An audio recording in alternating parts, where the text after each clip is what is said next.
நேயர்கள் அனைவருக்கும் என்னுடைய அன்பான வணக்கங்கள். ஒரே டேக்கில் எடுக்கப்பட்ட பிரம்மாண்ட வசனம். பராசக்தி படப்பிடிப்பில் சிவாஜியை பார்த்து மிரண்ட கலைஞர்கள். தமிழ் சினிமா வரலாற்றில் நடிகர் திலகம் சிவாஜி கணேசன் அவர்களின் அறிமுக திரைப்படமான பராசக்தி 1952 வெளியானது. அப்பொழுது உருவான போது நடந்த சுவாரஸ்யமான ரகசியம் இன்றளவும் பேசப்படக்கூடிய ஒன்று. அதை பற்றித்தான் நாம் இந்த வீடியோவில் பார்க்க போகிறோம். வீடியோவை முழுமையாக பாருங்கள்.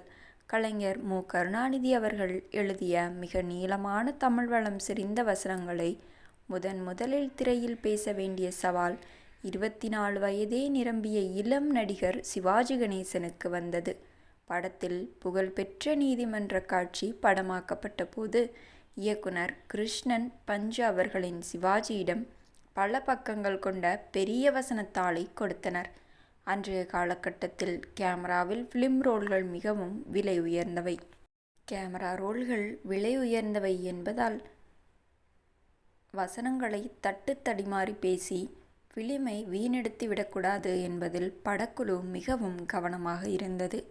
ஆனால் சிவாஜி இந்த வசனத்தை பேசி முடித்து விடுவாரா அல்லது ரோலை வீணாக்கி விடுவாரா என்று அனைவரும் பயந்து கொண்டிருந்தனர்.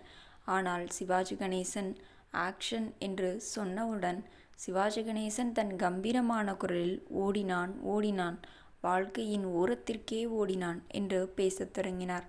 ஒரே மூச்சில் எந்த ஒரு இடத்திலும் தடுமாறாமல் அசாத்தியமான முகபாவனைகளோடு அந்த நீண்ட வசனத்தை பேசி முடித்தார். கட் சொன்ன அடுத்த நொடி ஸ்டுடியோவில் இருந்த ஒட்டுமொத்த படக்குழுவினரும் வசனகர்த்தா கலைஞரும் திகைத்து போய் நின்று பார்த்தனர்.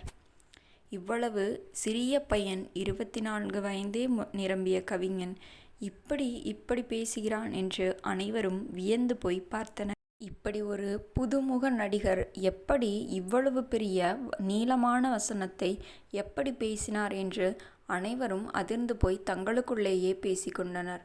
வயது முதிர்ந்த கலைஞர்கள் கூட இப்படி பேச மாட்டார்கள். எவ்வளவு ஞாபக சக்தி இந்த பையனுக்கு, பரவாயில்லையே, கேமரா ரோல் வேஸ்டாகவில்லை என்று தயாரிப்பாளரும் இயக்குனரும் சிவாஜி கணேசன் அவர்களை பாராட்டினர்.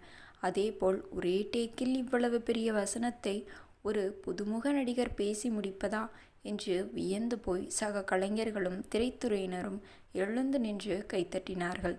தமிழ் சினிமாவை அடுத்த கட்டத்திற்கு எடுத்துச் சென்ற அந்த வரலாற்று சிறப்புமிக்க தருணம் இன்றளவும் ஒரு மாபெரும் சான்றாக நிலைத்து நிற்கிறது. நேயர்களே, சிவாஜி கணேசனின் இந்த வசனம் உங்களுக்கு பிடித்திருந்தால் நமது சேனலை சப்ஸ்கிரைப் செய்து கொள்ளுங்கள். மீண்டும் நாளை சந்திப்போம். நன்றி, வணக்கம்.